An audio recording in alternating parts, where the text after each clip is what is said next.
చంద్రబాబు నాయుడు గారు ఎన్నికలకు ముందు జగన్మోహన్ రెడ్డి గారు ఏదైతే జీవో నెంబర్ 117 తీసుకొని వచ్చి తద్వారా గవర్నమెంట్ స్కూల్స్ని ఒక అద్భుతమైనటువంటి ప్రమాణాలతో ఏ విధంగా డెవలప్ చేసినారో ఆ జీవో నెంబర్ 117ని నేను రద్దు చేస్తాను, అక్కడ ఉన్నటువంటి కొన్ని సమస్యలకి నేను పరిష్కారం చూపిస్తాను అని చెప్పి టీచర్లను కానీ ఎడ్యుకేషన్కి సంబంధించినటువంటి ఎంప్లాయీస్ అందరినీ కూడా ఒక మభ్యపెట్టి ఆయన ఎలక్షన్స్లో ఓట్లు వేయించుకోవడం కూడా జరిగింది.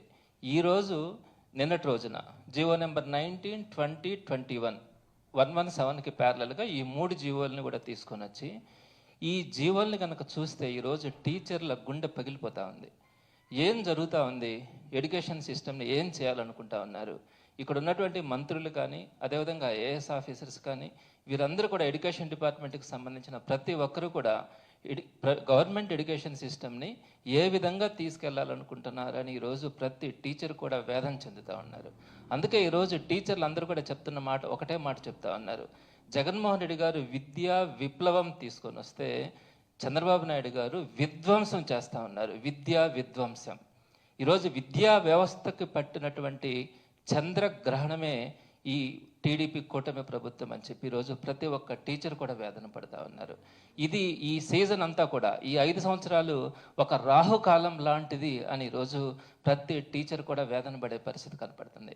నేను ఇంత పెద్ద మాటలు చెప్పినాను, ఎక్కడ విధ్వంసం అన్నాను, అదేవిధంగా చంద్రగ్రహణం అన్నాను, రాహుకాలం అన్నాను. ఇంత పెద్ద మాటలు నేను మాట్లాడుతూ ఉన్నానంటే ప్రతి మాటకి కూడా ఒక అర్థం ఉంది. ఆ అర్థాన్ని అందరికీ కూడా ప్రజలందరికీ కూడా వివరించే ప్రయత్నమే నేను ఈరోజు వివరంగా కూడా ఈ జీవో నెంబర్ 19, 20, 21లో ఏ విధంగా గవర్నమెంట్ ఎడ్యుకేషన్ సిస్టమ్ కొలాప్స్ కాబోతా ఉందో నేను ఈరోజు చెప్పే ప్రయత్నం కూడా చేయబోతా ఉన్నాను. అసలు జీవో నెంబర్ 117ని జగన్మోహన్ రెడ్డి గారు తీసుకుని వచ్చినారు. ఆ జీవో నెంబర్ 117లో ఏముంది, ఏ సమస్య ఉంది, దాని గురించి ఒక 2 మాటలు మీ దృష్టికి తీసుకొని వస్తాను. ఏదైతే అంగన్వాడీ పాఠశాలలు ఉన్నాయో వాటన్నింటినీ కూడా ఎల్కేజీ యూకేజీలతో శాటిలైట్ స్కూల్స్గా వాటన్నింటినీ కూడా డెవలప్ చేయాలా అనుకున్నారు జీవో నెంబర్ 117లో మొట్టమొదటి మార్పు. అలానే ప్రైమరీ స్కూల్స్లో ఉండేటువంటి పిల్లలకి 3వ తరగతి నుంచే సబ్జెక్ట్ టీచర్తో చెప్పించాలి. వారందరినీ కూడా ఏదైతే కార్పొరేట్ స్కూల్స్కి మిన్నగా గవర్నమెంట్ స్కూల్స్లో ఉన్నటువంటి పిల్లలకి 3rd క్లాస్ నుంచే ఫౌండేషన్ వేయాలా, సబ్జెక్ట్ టీచర్లతో చెప్పించాలా అని జగన్మోహన్ రెడ్డి గారు ఆశపడ్డారు. అలానే 3వది అప్పర్ ప్రైమరీ స్కూల్స్ని కూడా 7th వరకు ఉన్నటువంటి అప్పర్ ప్రైమరీ స్కూల్స్ని 8th వరకు ఎక్స్టెండ్ చేసి వాటన్నింటినీ ప్రీ హై స్కూల్స్గా అప్గ్రేడ్ చేస్తున్నారు.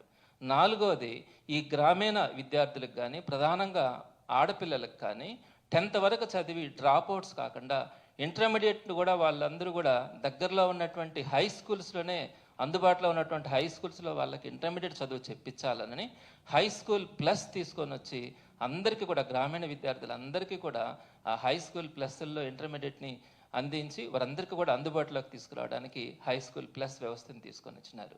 ఈ మార్పులు తీసుకురావడం ఎక్కడైనా కూడా ఎవరైనా తప్పు అంటారా?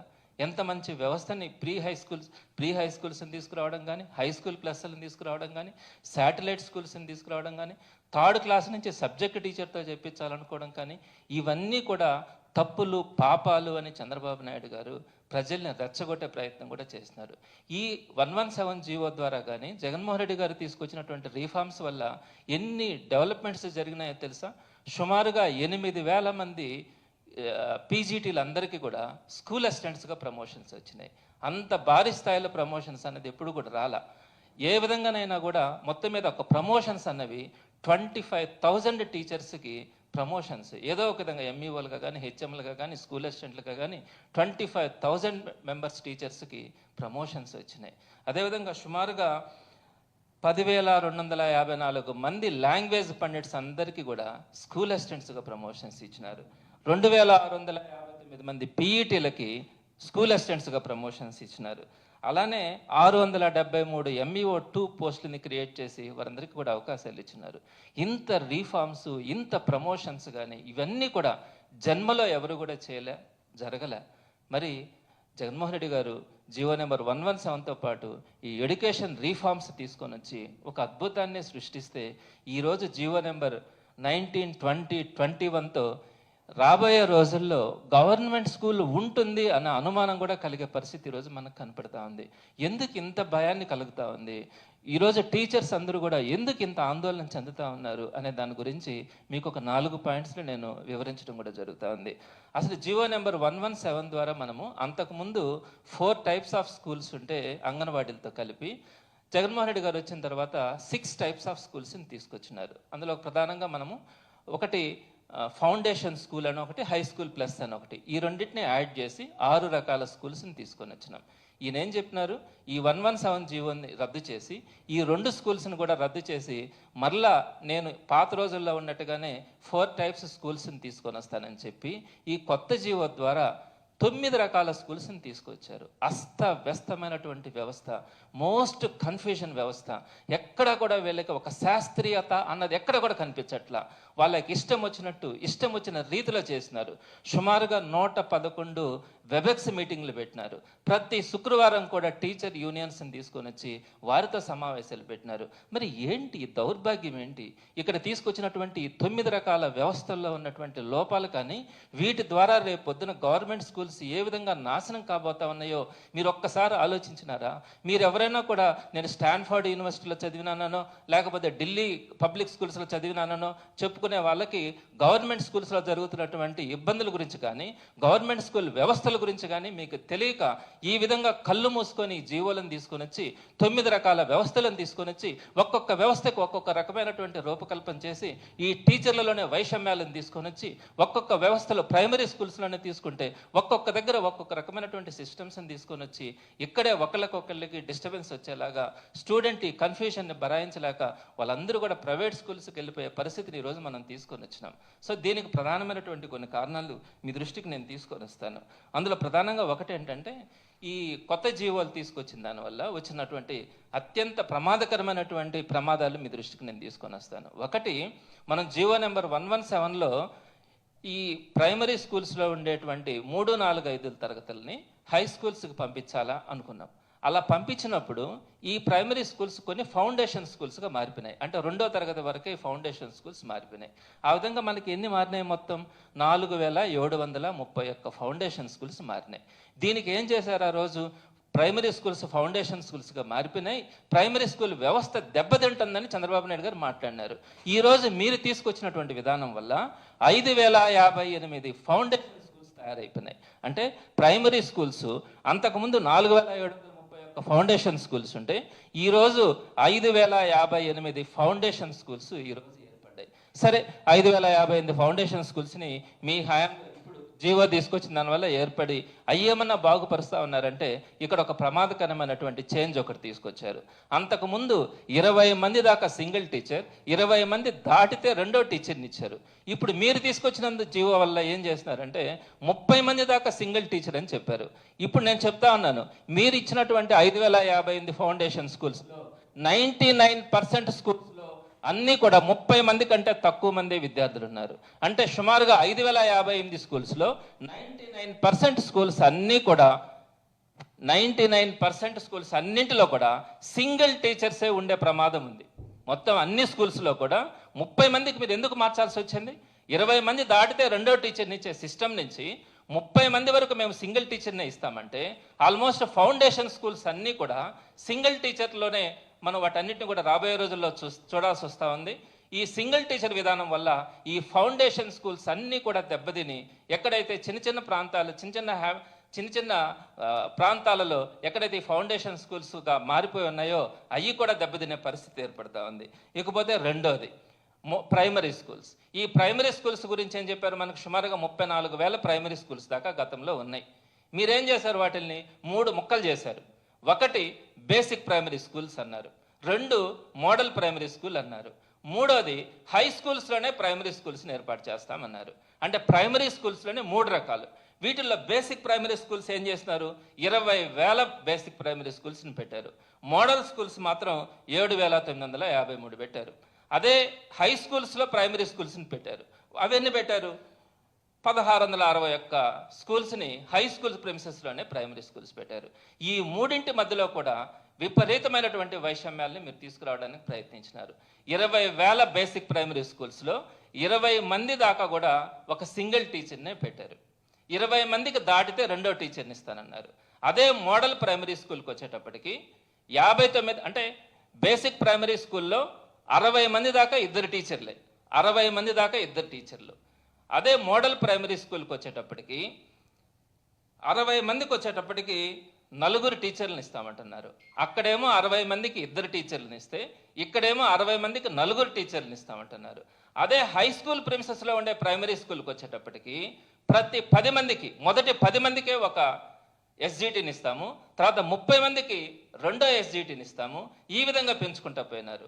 అక్కడేమో ఒక దగ్గరేమో 20 మంది దాకా ఒక ఎస్జిటిని ఇవ్వడం, రెండో దగ్గరకు వచ్చేటప్పటికి 59 మందికే 4 ఎస్జిటీలను ఇవ్వడం, మూడో దగ్గరకు వచ్చేటప్పటికి 10 మందికే ఒక్కొక్క ఎస్జిటిని ఇచ్చుకుంటా పోవడం. ఏంటి ఈ వైషమ్యం ఏంటి?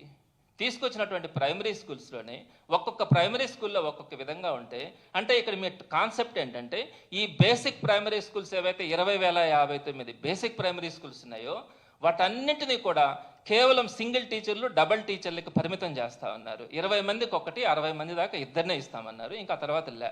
సో ఈ వైషమ్యం ఎక్కడైతే బేసిక్ ప్రైమరీ స్కూల్స్లో సఫిషియెంట్ టీచర్స్ లేకుండా మోడల్ ప్రైమరీ స్కూల్స్ ఏవైతే 7,000 చిల్లర పెట్టినారో అక్కడ మాత్రమే మేము 4 టీచర్స్ని కానీ 5 టీచర్స్ని కానీ ఇస్తామని చెప్పినారు. అదేవిధంగా హై స్కూల్ ప్రిన్సెస్లో ఉండే వాటికి 10 మందికి ఒకరు లెక్కన ఇస్తామన్నారు.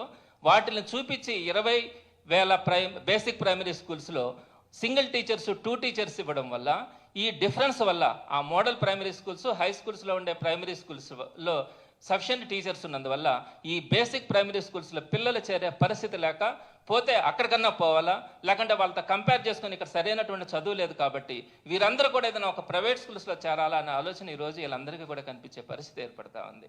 అంటే ఈ 20,059 మోడల్ బేసిక్ ప్రైమరీ స్కూల్స్ని మీరు చిన్న చూపు చూడడం వల్ల ఇక్కడ 60 మంది దాకా కూడా 2 టీచర్స్ మాత్రమే ఇవ్వడం వల్ల ఈ బేసిక్ ప్రైమరీ స్కూల్స్ అన్నీ రాబోయే రోజుల్లో ఎటువంటి పరిస్థితుల్లో కూడా కొనసాగే అవకాశం లేదు.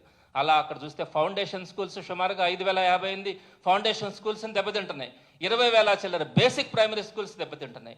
సుమారుగా 26,000 స్కూల్స్ ఇవన్నీ కూడా దెబ్బతినిపోతే గవర్నమెంట్ విద్యా వ్యవస్థలో ప్రైమరీ ఎడ్యుకేషన్ అన్నది మనకు కనపడుతుందా? ఇంకొక ప్రధానమైనటువంటి లోపం నేను చెప్తాను, అప్పర్ ప్రైమరీ వ్యవస్థ.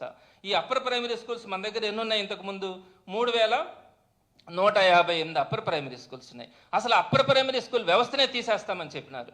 అప్పుడు వైఎస్ఆర్సీపీ తరఫున మేమంతా కూడా రచ్చ చేశాం. అప్పర్ ప్రైమరీ స్కూల్స్ని ఎందుకు తీసుకొని వచ్చినారు? హై స్కూల్ దూరంగా ఉంటుంది, 4-5 కిలోమీటర్ల దూరంలో ఉంటుంది. ప్రైమరీ స్కూల్ అయిపోగానే కొన్ని దగ్గరలో హై స్కూల్ దూరంగా ఉండే పక్షంలో అప్పర్ ప్రైమరీ స్కూల్ని 7 వరకన్నా పెడితే ఆడపిల్లకాయలు కానీ దగ్గర ఉన్నటువంటి పేదలు అక్కడికి వెళ్ళి చదువుకుంటారన్న ఉద్దేశంతో అప్పర్ ప్రైమరీ స్కూల్ని తీసుకొని వస్తే ఈరోజు వీళ్ళు అప్పర్ ప్రైమరీ స్కూల్స్ని పూర్తిగా నిర్వీర్యం చేస్తామన్నారు, పూర్తిగా తొలగిస్తామన్నారు. వైఎస్ఆర్సీపీ గట్టిగా అభ్యంతరం చెప్పిన తర్వాత ఈరోజు వీరికి చేసినటువంటి అత్యంతమైనటువంటి హేయమైనటువంటి చర్య వీళ్ళు చేసినటువంటిది నేను మీ దృష్టికి తీసుకొని వస్తాను. సుమారుగా 1,303 అప్పర్ ప్రైమరీ స్కూల్స్ని కొనసాగిస్తాము, 1,076 అప్పర్ ప్రైమరీ స్కూల్స్ని బేసిక్ ప్రైమరీగా మార్చేస్తామని చెప్పారు. సరే, బేసిక్ ప్రైమరీగా మారుస్తున్నారు, ఓకే. నెక్స్ట్ 1,303 అప్పర్ ప్రైమరీ స్కూల్స్ని యాజ్ ఇట్ ఈస్గా కొనసాగిస్తామని చెప్పి వారు చెప్పినటువంటి విధానం ఏంటంటే అందులో 6, 7, 8 తరగతులకి 10 మంది విద్యార్థులే కనుకుంటే ఒకే ఒక్క స్కూల్ అసిస్టెంట్ని ఇస్తామన్నారు. 6, 7, 8 తరగతులకు 10 మంది విద్యార్థులు కనుకుంటే ఒకే ఒక్క స్కూల్ అసిస్టెంట్స్ని ఇస్తామన్నారు. అంతకు దాటితే రెండో అసిస్టెంట్ని ఇస్తామన్నారు. మీరు ఒక్కసారి చూడండి, 6, 7, 8 3 తరగతులకి ఒక్కొక్క తరగతికి 6 సబ్జెక్టులు వేసుకుంటే 3 6 18 సబ్జెక్టులకి ఒక్క స్కూల్ అసిస్టెంట్, ఒక్క సబ్జెక్ట్ టీచర్ని ఇస్తే ఆ ఒక్క సబ్జెక్ట్ కూడా మొట్టమొదటిగా హిందీ టీచర్ని లేదా తెలుగు టీచర్ని ఇస్తామన్నారు. మరి ఈ టీచర్ని ఇచ్చినప్పుడు 18 సబ్జెక్టులు, physical science, natural science, mathematics, English, social studies, వీటన్నింటినీ కూడా ఆ ఒక్క సబ్జెక్ట్ టీచరే ఈ 3 తరగతులకి 18 సబ్జెక్టులు చెప్పాలంటే ఎక్కడైనా కూడా ఇది సాధ్యమా? మీరు తీసేయాలనుకున్నా కూడా తీసేసినా పర్వాలేదు, కానీ ఈ విధంగా పిల్లలందరూ కూడా అప్పర్ ప్రైమరీ స్కూల్ మనకు దగ్గరలో ఉంది, అక్కడ చదువుకుంటామని ఆశపడినప్పుడు ఈ విధంగా 6, 7, 8 తరగతులు అన్నింటికి కలిపి కూడా ఒకే ఒక్క సబ్జెక్ట్ టీచర్ని మీరు ఇస్తే ఆ స్కూల్ ఏ విధంగా, ఆ స్కూల్లో ఉన్నటువంటి పిల్లలు ఎంత నష్టపోతారో, తీవ్రమైనటువంటి ఈ గవర్నమెంట్ స్కూల్ వ్యవస్థ మీదనే పిల్లలందరికీ కూడా విరక్తి కలిగి ఆ పిల్లలందరూ కూడా ప్రైవేట్ స్కూల్స్కి వెళ్ళే పరిస్థితుల్ని మీరు క్రియేట్ చేస్తూ ఉన్నారు. ఎక్కడైనా చూసామా 18 సబ్జెక్టులకి ఒకే ఒక్క సబ్జెక్ట్ టీచర్ని చెప్పమంటే 6, 7, 8 తరగతులకు అలాంటి హై స్కూల్స్కి ఒక్క టీచర్ని చెప్పిన వ్యవస్థ ఎప్పుడైనా ఎక్కడైనా చూస్తున్నామా మనం?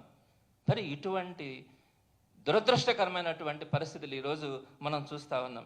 ఇకపోతే హై స్కూల్స్ మీరు ఏం చెప్పారు? 3, 4, 5 తరగతులని హై స్కూల్స్లో కలిపి వారందరికీ సబ్జెక్ట్ టీచర్ని చెప్పించాలన్నది జగన్మోహన్ రెడ్డి గారి ఆలోచన. మేము దాన్ని క్యాన్సిల్ చేసి ఈ 3, 4, 5 తరగతుల పిల్లల్ని వెనక్కి పంపించేసి ప్రైమరీ స్కూల్స్ని స్ట్రెంథన్ చేస్తామని చెప్పినారు. ఈరోజు మీరు ఏం చేస్తున్నారు? 3, 4, 5 తరగతులను అట్టే పెట్టి మళ్ళా 1, 2 తరగతులను కూడా అక్కడికే తీసుకొని వచ్చి 1 నుంచి 10వ తరగతి వరకు అదే ప్రెమిసెస్లో ఉంచుతాము. అదే ప్రెమిసెస్లో ఉండి 1 నుంచి 5 వరకు ప్రైమరీ స్కూల్ గాను, 6 నుంచి 10 వరకు హై స్కూల్ గాను ఒకే ప్రెమిసెస్లో జరుపుతామన్నారు. ఏమయ్యా, ఎలా కనపడతా ఉన్నారు? 3వ తరగతి నుంచి మీరు 3, 4, 5 తరగతులని వెనక్కి తీసుకొని వస్తామని మళ్ళీ 1, 2 తరగతులను కూడా అక్కడికే తీసుకొని వచ్చి ఒకే ప్రెమిసెస్లో ఈ 2 వ్యవస్థల్ని మీరు కంటిన్యూ చేసి ఆ రెండింటికి కూడా ఒకే హెడ్ మాస్టర్, ఏదైతే హై స్కూల్ హెడ్ మాస్టర్ ఉన్నాడో ఈ రెండింటిని కూడా అతను మాత్రమే చూసుకోవాలా, అతను ఒక్కడే హెచ్ఎం అని చెప్పి మీరు చెప్తున్నటువంటి విధానం వ్యవస్థని ఏం చేయాలనుకుంటా ఉన్నారు? నెక్స్ట్ ఇకపోతే 2వ పాయింట్, ఇట్లా హై స్కూల్స్ని 1 నుంచి 10వ తరగతి దాకా ఎన్ని పెట్టారు? 1661 హై స్కూల్స్లో ఈ పరిస్థితిని మీరు తీసుకొని వచ్చినారు. ఇది ఎక్కడైనా కూడా వెనక్కి తీసుకొని వస్తామని చెప్పకపోగా మళ్ళా 1, 2 తరగతులను అక్కడ కలపడం అన్నది ఇది అత్యంతమైన దౌర్భాగ్యమైనటువంటి విషయం. ఇకపోతే జగన్మోహన్ రెడ్డి గారు 117 జీవో ద్వారా హై స్కూల్ ప్లస్ వ్యవస్థని ఇంటర్మీడియట్ దాకా గ్రామీణ విద్యార్థులందరికీ కూడా అందుబాటులో ఉండాలని హై స్కూల్ ప్లస్ వ్యవస్థని తీసుకొని వస్తే మీరు హై స్కూల్ ప్లస్లను రద్దు చేస్తామని చెప్పారు. చెప్పినప్పుడు వైఎస్ఆర్సీపీ తరఫున మేము కౌన్సిల్లో కూడా పోరాడ్డాం. ఆ పోరాటం చేస్తే మీరు ఈరోజు అందులో 292 హై స్కూల్ ప్లస్లను మాత్రమే కొనసాగిస్తాము, ఇంకొక 210 హై స్కూల్స్ను రద్దు చేస్తున్నాము, హై స్కూల్ ప్లస్ని రద్దు చేస్తున్నామని చెప్పారు. పోనీ 292 హై స్కూల్ ప్లస్ని పూర్తిగా కొనసాగిస్తారా అంటే దాంట్లో ఒక క్వశ్చన్ మార్క్ పెట్టారు. తాత్కాలికంగా మాత్రమే వీటిని కొనసాగిస్తామని. అసలు ఏంటి మీ ఆలోచన ఏంటి? అప్పర్ ప్రైమరీ స్కూల్స్ని చూస్తే ఆ విధంగా చేస్తున్నారు, ఈ హై స్కూల్ ప్లస్లను చూస్తే తాత్కాలికంగా కొనసాగిస్తామంటే ఎవరు చేస్తారు పిల్లకాయలు? మీరు ఎప్పుడు తీసేస్తారో తెలియకపోతే ఈరోజు అక్కడ ఆ 292 హై స్కూల్ ప్లస్ల్లో 1800 మంది పీజీటీలు అవసరం అవుతుంది. ఆ 1800 మంది పీజీటీలని మీరు ఈ రోజుకి అలాట్ చేయకుండా వారందరికీ కూడా పీజీటీలుగా గుర్తించే వారందరికీ కూడా అవకాశం ఇవ్వకుండా మేము తాత్కాలికంగా కొనసాగిస్తామని చెప్తే అక్కడ ఎవరు ఇంటర్మీడియట్ చేరతారు? ఎవరు ధైర్యంగా ముందుకు వచ్చి చేరగలరు? అంటే ఏం చేయాలనుకుంటా ఉన్నారు? హై స్కూల్ ప్లస్ వ్యవస్థ ఉంటే మీకు జగన్మోహన్ రెడ్డి గారు తీసుకొచ్చారని జగన్మోహన్ రెడ్డి గారి మీద ఉన్నటువంటి కోపాన్ని ఆ హై స్కూల్ ప్లస్ల మీద కూడా చూపించి దాన్ని కూడా నిర్వీర్యం చేయడానికి మీరు చేస్తున్నటువంటి ప్రయత్నం చూస్తే ఈరోజు చాలామంది బాధపడుతూ ఉన్నారు. ఇంకొక ప్రధానమైనటువంటి ఇష్యూ కూడా నేను మీ దృష్టికి తీసుకొని వస్తా ఉన్నాను. డిఎస్సి ఏం చెప్పినారు? 16,347 పోస్టులకి మేము డిఎస్సి వేస్తామన్నారు. మరి ఈరోజు మీరు ఇచ్చినటువంటి జీవో ఎంఎస్ నెంబర్ 19/2021లో మీరేమని మెన్షన్ చేస్తున్నారు? 13,192 మాత్రమే వ్యాకెన్సీస్ ఉన్నాయన్నారు. అంటే ఆ గ్యాప్ని మీరు ఫిల్ చేయబోతా ఉన్నారా లేదా? సో డిఎస్సి నోటిఫికేషన్ ఇచ్చి వారందరికీ కూడా ఒక ఆశ పెట్టి ఈరోజు మీరు 13,192 పోస్టులు మాత్రమే వ్యాకెన్సీస్ ఉన్నాయంటే మీరు రేపు అన్ని పోస్టులే ఫిల్ చేయబోతా ఉన్నారా? సుమారుగా 4 లక్షలకు పైగా డిఎస్సి కోసం ఈరోజు ప్రిపేర్ అవుతా ఉన్నారే, వారందరినీ కూడా మళ్ళీ ఈరోజు ఈ అస్తవ్యస్తమైనటువంటి వ్యవస్థల ద్వారా మీరు గందరగోళం చేసి పోస్టులన్నీ కూడా ఇవన్నీ కూడా తగ్గిపోవడం వల్ల ఈరోజు మీరు డిఎస్సిని కూడా ప్రమాదంలోకి తీసుకెళ్లే పరిస్థితి ఏర్పడతా ఉంది. ఇంకొక పాయింట్ కూడా 4,706 మంది స్కూల్ అసిస్టెంట్లని ప్రైమరీ స్కూల్స్కి హెచ్ఎంలుగా మీరు పంపిస్తామంటున్నారు. అసలు మీకు కొంచెమన్నా నాలెడ్జ్ ఉందా అని అడుగుతా ఉన్నాను. ఈ ప్రైమరీ స్కూల్స్కి స్కూల్ అసిస్టెంట్స్ని తీసుకురాకూడదు, ఖచ్చితంగా ఎస్జిటీలు అంటే డిఎడ్ని కంప్లీట్ చేసిన వాళ్ళు మాత్రమే ప్రైమరీ స్కూల్స్లో టీచర్లుగా కానీ హెచ్ఎంలుగా కానీ ఉండాలన్న నిబంధన ఉంది.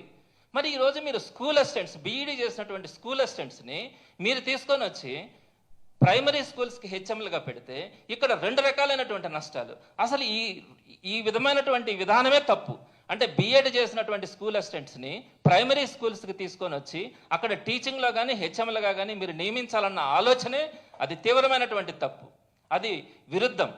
ఇక 2వ పాయింట్కి వచ్చేటప్పటికి ఎస్జిటీలుగా ఎవరైతే ఉన్నారో వారందరూ కూడా ప్రమోషన్స్ తెచ్చుకొని వారందరూ కూడా ఈ ప్రైమరీ స్కూల్స్కి హెచ్ఎంలుగా వాళ్ళకి ప్రమోషన్స్ వస్తాయి. ఇప్పుడు మీరు ఏదైతే స్కూల్ అసిస్టెంట్స్ని ఈ ప్రైమరీ స్కూల్స్కి హెచ్ఎంస్గా తీసుకురావాలనుకుంటున్నారో ఇక్కడ పీజీటీలకు సంబంధించినటువంటి ప్రమోషన్స్ కూడా భవిష్యత్తులో వాళ్ళకి ఇంకా ఎప్పుడు కూడా ఆ ప్రమోషన్స్ వచ్చే అవకాశం కూడా కనిపించట్లేదు ప్రైమరీ స్కూల్స్ హెచ్ఎంస్గా. సో ఇక్కడ ఇటు పోతే ఎస్జిటీలు నష్టపోతా ఉన్నారు, అటుపోతే స్కూల్ అసిస్టెంట్స్ని తీసుకొచ్చి ప్రైమరీ స్కూల్స్లో పెట్టడం వల్ల వారు సరైనటువంటి క్వాలిటీ ఇవ్వలేరు. పైపెచ్చు ఇది పూర్తిగా నిబంధనలకు విరుద్ధమైనటువంటి అంశంగా ఈరోజు టీచర్లు అందరూ కూడా వేదన చెందుతూ ఉన్నారు. ఇంకొక పోతే 2215 జడ్పీ పోస్టులని వేరే మేనేజ్మెంట్స్కి షిఫ్ట్ చేస్తామని చెప్పి ఈరోజు మీరు ఇచ్చినటువంటి జీవోల్లో కనపరిచినారు. సాధ్యమా? ఒక మేనేజ్మెంట్లో ఉన్నటువంటి పోస్టులను రద్దు చేసి వేరే మేనేజ్మెంట్స్కి మీరు పోస్టులు ఇవ్వడం అంటే టెక్నికల్గా అది సాధ్యమవుతుందా? ఇన్ని పోస్టులను మీరు తీసుకెళ్ళి చేయడం అంటే అది ఎంత హాస్యాస్పదం, ఎలా సాధ్యమవుతుంది అనుకున్నారు? ఇంకొక పాయింట్ కూడా 2754 క్లస్టర్ లెవెల్ అకాడమిక్ టీచర్స్ని మీరు క్రియేట్ చేస్తా ఉన్నామని చెప్పినారు. అంటే వారందరినీ కూడా ఎక్కడైనా ఎవరైనా లాంగ్ ఆబ్సెంటీస్ పెడితే ఈ టీచర్స్ని అక్కడికి పంపించుకోవడానికి ఈ 2754 మందిని కొంచెం హోల్డ్ చేస్తామని చెప్తా ఉన్నారు. ఏంది ఈ వ్యవస్థ? ఎక్కడ లేనటువంటిది. ఈ 2754ని అట్లా పెట్టుకోవడం కంటే ఎక్కడైతే సింగిల్ టీచర్ల వ్యవస్థలు ఉన్నాయో అక్కడ 20 మందో 15 మంది కంటే ఎక్కువ మంది పిల్లలు ఉన్నప్పుడు అక్కడంతా కూడా సర్దుబాటు చేస్తే ఆ సింగిల్ టీచర్లు ఉండే దగ్గర 2 టీచర్స్ ఉంటే సెలవు పెట్టినా కూడా ఉపయోగపడతారు కదా. అలా కాకుండా వీళ్ళందరినీ కూడా అక్కడ సెలవు పెట్టినారు, ఈరోజు ఈ స్కూల్కి పో, రేపు ఎక్కడ సెలవు పెట్టినారు ఆ స్కూల్కి వెళ్ళు అని చెప్తే ఒక్కొక్క రోజు ఒక్కొక్క స్కూల్కి పోవడం టీచర్కి సాధ్యమా? ఒక్కొక్క రోజు ఒక్కొక్క స్కూల్కి పోయినప్పుడు ఆ పిల్లలకు తగ్గట్టుగా టీచింగ్ చేయడం అన్నది ఎక్కడైనా సాధ్యమా? ఒక్కొక్క ఊర్లో ఒక్కొక్క మండలంలో వీరందరూ కూడా టీచర్స్ అందరినీ కూడా మీరు తిప్పడానికి ఈ 2754 క్లస్టర్ లెవెల్ అకాడమిక్ టీచర్స్ని మీరు ఉపయోగించుకొని వారందరినీ కూడా ఒక్కొక్క రోజు ఒక్కొక్క దగ్గరికి పంపిస్తూ ఉంటామని చెప్తే ఇది ఎక్కడైనా కూడా టీచింగ్లో సాధ్యం కాదు. టీచర్ అన్నది స్టూడెంట్తో ఒక లింక్ కావాలా, స్టూడెంట్ లెవెల్కి తగ్గట్టుగా ఇతను టీచ్ చేయగలగాల. దానికి సంబంధించి ఒక షెడ్యూల్ ఉంటుంది, ఆ షెడ్యూల్ ప్రకారం టీచర్ వెళ్ళే అవకాశం ఉంటుంది. అలా కాకుండా మీరు ఈ విధంగా టీచర్స్ని ఎక్కడ సెలవులు పెడితే ఆడికి పంపించుకునే వ్యవస్థను తీసుకొని వస్తామంటే ఇది మంచి పద్ధతి కాదు. ఇందులో స్కూల్ అసిస్టెంట్స్ ఉన్నారు, ఎస్జిటీలు కూడా ఉన్నారు. ఈ వ్యవస్థ సరైనది కాదు. ఇది చాలా ప్రమాదకరమైనటువంటి వ్యవస్థ అని కూడా తెలియజేస్తా ఉన్నాం. నెక్స్ట్ ఇంకొక పాయింట్ ఏం చెప్పినారు? జగన్మోహన్ రెడ్డి గారు ఇంగ్లీష్ మీడియం మాత్రమే తీసుకొచ్చినారు, తెలుగు మీడియం లేదు, మేము తెలుగుదేశం రాగానే తెలుగు మీడియాన్ని కూడా తీసుకొని వస్తామని చెప్పినారు. ఈరోజు ఆ ఊసే ఎందుకు లేదయ్యా మీకు? మీరు ఇంగ్లీష్ మీడియం పెట్టున్నారు కదా జగన్మోహన్ రెడ్డి గారు, దాంతోపాటు తెలుగు మీడియం తెస్తానని చెప్పినారు కదా. మరి ఈరోజు తెలుగు మీడియం తేవాలని మీరు ఏదైతే మాట చెప్పినారో దాన్ని ఎందుకు ఆలోచించట్లేదు? అదేవిధంగా మీరు చెప్తా ఉన్నారు ప్రైవేట్ స్కూల్స్కి వెళ్ళిపోయినారు జగన్మోహన్ రెడ్డి గారి టైంలో, మేము తీసుకొచ్చిన వ్యవస్థ వల్ల గవర్నమెంట్ వ్యవస్థ నిలబెడతామంటున్నారు. నేను అడుగుతా ఉన్నాను, గవర్నమెంట్ స్కూల్స్ నుంచి ప్రైవేట్ స్కూల్స్కి వైఎస్ఆర్సీపీ గవర్నమెంట్లు ఎందుకు పోతారు? ఎక్కడన్నా అవసరం ఉందా? నాడు నేడు ద్వారా ఎంత అద్భుతంగా డెవలప్ చేస్తాం, చక్కగా ఫ్యాన్స్ వేసినాం, లైట్స్ వేసినాం, ఫర్నిచర్ ఇచ్చినాం, మంచి టాయిలెట్స్ ఏర్పాటు చేసినాం, గ్రీన్ బోర్డ్స్ ఏర్పాటు చేసినాం, డిజిటల్ బోర్డ్స్ ఇచ్చినాం, 1,70,000 రూపాయలు ఒక్కొక్క బోర్డు, స్మార్ట్ టీవీలు ఏర్పాటు చేసినాం, చక్కగా టాయిలెట్స్ కానీ వారందరికీ కూడా ఆర్ఓ సిస్టమ్స్ ద్వారా మంచినీళ్ళు ఇవ్వడం కానీ ఇంత మంచి వ్యవస్థను తీసుకొని వచ్చినాం. అలానే విద్యా కానుక ద్వారా వాళ్ళకి మంచి యూనిఫామ్ ఇచ్చాం, షూస్ ఇచ్చాం, టెక్స్ట్ బుక్స్ ఇచ్చాం, నోట్ బుక్స్ ఇచ్చాం, వర్క్ బుక్స్ ఇచ్చాం, డిక్షనరీలు ఇచ్చాం, టై ఇచ్చాం. ఇవన్నీ కూడా వారందరికీ కూడా ప్రొవైడ్ చేసిన దానికి వారందరూ కూడా గవర్నమెంట్ స్కూల్స్లో మానేస్తారా? నెక్స్ట్ అలానే మీరు ఇంకా పిల్లలందరికీ కూడా ఇంగ్లీష్ మీడియం విద్య, నెక్స్ట్ మిడ్ డే మీల్స్. మీ టైంలో 2014-19లో పిల్లకాయలు ఏ రోజు ఏం అన్నం తింటారో ఏం కూర తింటారో కూడా తెలియని పరిస్థితుల్లో జగన్మోహన్ రెడ్డి గారు చక్కగా ఒక మెనూ ఇచ్చి వారికి మంచి ఆహారం పెట్టినారే, అందుకు మానేస్తారా గవర్నమెంట్ స్కూల్స్లో? నెక్స్ట్ వారందరినీ కూడా ఇంగ్లీష్ మీడియంలో చదివించాలి, సిబిఎస్ఈలో చదివించాలి, ఐబీ సిలబస్ చేయించాలా, టోఫెల్ శిక్షణ ఇప్పించాలా అని తపన పడ్డారే, అందుకు మానేస్తారా ఇంగ్లీష్ మీడియం గవర్నమెంట్ స్కూల్స్లో పిల్లలు చేరడాన్ని? ఏ విధంగా మీరు చెప్తా ఉన్నారు? పిల్లలందరూ కూడా చక్కగా చదివించుకోవాలా, ఎక్కడ కూడా వారందరూ కూడా పనులకు పోకూడదని అమ్మఒడి అని 15,000 రూపాయల లెక్కన జగన్మోహన్ రెడ్డి గారు ఇచ్చినారే. అదేవిధంగా ఎంత ఫీజు ఉంటే అంత ఫీజుని ఫీజు రియంబర్స్మెంట్ ద్వారా చెల్లించాడే. అదేవిధంగా పిల్లలు చదువుకుంటా ఉండేటప్పుడు వారందరికీ కూడా మెస్ ఛార్జీల కింద వసతి దీవెన ఇచ్చినాడే. వీటికి మానేస్తారా గవర్నమెంట్ స్కూల్స్లో నుంచి పిల్లలు? ఒకవేళ గవర్నమెంట్ స్కూల్స్లో కనుక పిల్లలు ఎవరైనా మానేసి ప్రైవేట్ స్కూల్స్కి కనుక గత ప్రభుత్వంలో వెళ్ళుంటే, ఇన్ని ఫెసిలిటీస్ ఇచ్చినా కూడా ఒకవేళ ఎవరైనా వెళ్ళుంటే ఎందుకు వెళ్ళారో తెలుసా? ప్రతి సామాన్యుడి యొక్క ఆర్థిక ప్రమాణాలు పెరిగినాయి. ప్రతి ఒక్కరికి కూడా జగన్మోహన్ రెడ్డి గారి వల్ల మనీ రొటేషన్ వల్ల చక్కగా వారు అమ్మఒడి కానీ, ఫీజు రియంబర్స్మెంట్ కానీ, ఆసరా కానీ, చేయూత కానీ ఇలా ప్రతి కార్యక్రమం ద్వారా వారు బెనిఫిట్స్ ఎక్కువ పొందుతూ ఉన్నప్పుడు ప్రైవేట్ స్కూల్స్కి చేర్చుకునే స్తోమత వాళ్ళలో పెరుగుండి ఏదైనా కొంతమంది వెళ్ళుండొచ్చేమో. ఇన్ని రీఫార్మ్స్ వచ్చిన తర్వాత భారతదేశంలోనే కాదు ప్రపంచంలో కూడా ఏ గవర్నమెంట్ స్కూల్స్లో కూడా లేనటువంటి వ్యవస్థని మనం రాష్ట్రంలో తీసుకొచ్చిన తర్వాత, ఇన్ని మార్పులు చేసిన తర్వాత మీరు ప్రైవేట్కి వెళ్ళిపోయినారు పిల్లలని చెప్పడానికి మీ నోరు ఎలా వచ్చింది? ఏ విధంగా మాట్లాడుతూ ఉన్నారు? ఈరోజు మీరు గవర్నమెంట్ స్కూల్స్ కనుక వెళ్తే గతంలో మీ ప్రభుత్వంలో ఏ విధంగా ఉన్నాయి, ఎప్పుడు పెచ్చులు కింద పడతాయో తెలియదు. కింద ఉన్నటువంటి ఫ్లోరింగ్ పెచ్చులు లేక ఇసుక పైకి వచ్చి పిల్లలు ఆ ఇసుకతో ఆడుకునే పరిస్థితుల్లో ఈరోజు చాలా చక్కగా పిల్లలు కనపడతా ఉన్నారు. ఇవన్నీ కనిపించట్లేదా? వీటి వల్ల ఇంత రీఫార్మ్స్ తెచ్చిన దానివల్ల ప్రైవేట్ స్కూల్స్లోకి వెళ్ళిపోయినారు. మేము ఈ విధంగా వెళ్ళిపోవడానికి కారణం ఆ జీవో నెంబర్ 117. ఆ జీవో నెంబర్ 117 రద్దు చేస్తున్నామని చెప్పి మీరు తీసుకొచ్చినటువంటి ఈ 9 బడుల వ్యవస్థ ఈరోజు విధ్వంసాన్ని సృష్టించబోతా ఉంది. ఫౌండేషన్ స్కూల్స్లో ఉన్నటువంటి 5,000 స్కూల్స్ కూడా అన్ని నాశనం కాబోతా ఉన్నాయి. Basic primary schools 20,000 basic primary schools అన్ని కూడా పాడు కాబోతా ఉన్నాయి. అప్పర్ ప్రైమరీ స్కూల్స్లో మీరు 10 మందికి ఒకే స్కూల్ టీచర్ని పెట్టినందువల్ల ఆ అప్పర్ ప్రైమరీ స్కూల్స్ నాశనం కాబోతా ఉన్నాయి. కనీసం ఈ రోజుకి కూడా మీరు పీజీటీలుగా నియమించిన దానివల్ల హై స్కూల్ ప్లస్ వ్యవస్థ కూడా నాశనం కాబోతా ఉంది. ఈ విధంగా ప్రతి వ్యవస్థలో కూడా మీరు ఈ కొత్త జీవోలు తీసుకొచ్చిన దానివల్ల తీవ్రమైనటువంటి నష్టం రాబోతా ఉంది. ఎన్ని విధ్వంసాలండి మీరు తీసుకొచ్చింది? సుమారుగా 1000 CBSE స్కూల్స్ని జగన్మోహన్ రెడ్డి గారు తీసుకొని వస్తే వాటన్నిటినీ రద్దు చేస్తున్నామని చెప్పి సింగిల్ డే మీరు ఒక స్టేట్మెంట్ ఇచ్చి రద్దు చేసినారు. అదేవిధంగా IB సిలబస్ రద్దు అన్నారు. టోఫెల్ శిక్షణను రద్దు చేస్తా ఉన్నాం అని చెప్పినారు. ఇంకా ట్యాబ్స్ ఇస్తా ఉన్నారు, ఆ ట్యాబ్స్ని రద్దు చేస్తా ఉన్నాం అని చెప్పినారు. హై స్కూల్ ప్లస్లను రద్దు చేస్తా ఉన్నామన్నారు. డిజిటల్ బోర్డ్స్ మెయింటెనెన్స్ ఈరోజు లేక అన్నింటినీ మూలపడేసినారు. RO సిస్టమ్స్ తాగేదానికి మంచినీళ్ళు కూడా ఈరోజు మెయింటెనెన్స్ లేక ఆ RO సిస్టమ్స్ అన్నింటినీ కూడా మూలపడేసినారు. బాత్రూమ్స్కి మెయింటెనెన్స్ లేదు. అంతకుముందు చక్కగా ప్రతిరోజు కూడా బాత్రూమ్స్ క్లీన్ చేయడం కానీ ఆ ఫొటోస్ని అప్లోడ్ చేయడం కానీ సిస్టమ్ ఉండేది. ఈరోజు బాత్రూమ్ మెయింటెనెన్స్ లేదు. ఫీజు రియంబర్స్మెంట్ చూస్తే మీరు ఈరోజు సుమారుగా 6 ఇన్స్టాల్మెంట్స్ని మీరు పే చేయని దానివల్ల పిల్లలు సుమారుగా 6 లక్షల మంది పిల్లలు రోడ్డు మీదకు పడిపోయినారు. అదేవిధంగా వసతి దీవెన ఈ రోజుకి ₹1 కూడా మీరు శాంక్షన్ చేయాల. జగన్మోహన్ రెడ్డి గారి టైంలో ఎవ్రీ ఇయర్ ఏప్రిల్ నెలలో 1000 crores వసతి దీవెన కింద ఇచ్చినటువంటి పరిస్థితిని మనం చూస్తున్నాం. ఈరోజు వసతి దీవెన లేదు. తల్లికి వందనం చూస్తే నవ్వులు పాలవుతా ఉంది. ఈరోజు ఒక తల్లి చెప్తా ఉంది, అయ్యా తల్లికి వందనం అంటే తల్లి బయట నిలబడితే వచ్చి దండం పెట్టిపోయేదే తల్లికి వందనం అనుకుంటా ఉన్నాము. ఈ తల్లికి వందనం ఇస్తారన్న ఆశ లేదయ్యా. మేము ఆ డబ్బులన్నీ వస్తూ ఉన్నాయి, ప్రైవేట్ స్కూల్స్లో మేము పిల్లల్ని చదివించుకుంటా ఉన్నాం కొంతమంది. ఈరోజు అవన్నీ కూడా అస్తవ్యస్తం అయిపోయి తల్లికి వందనం కూడా ఈరోజు మీరు ఎగ్గొడతా ఉన్నారు. ఇన్ని వ్యవస్థల్ని నాశనం చేస్తూ ఉన్నారు. గవర్నమెంట్ స్కూల్స్ని కొలాప్స్ చేస్తూ ఉన్నారు.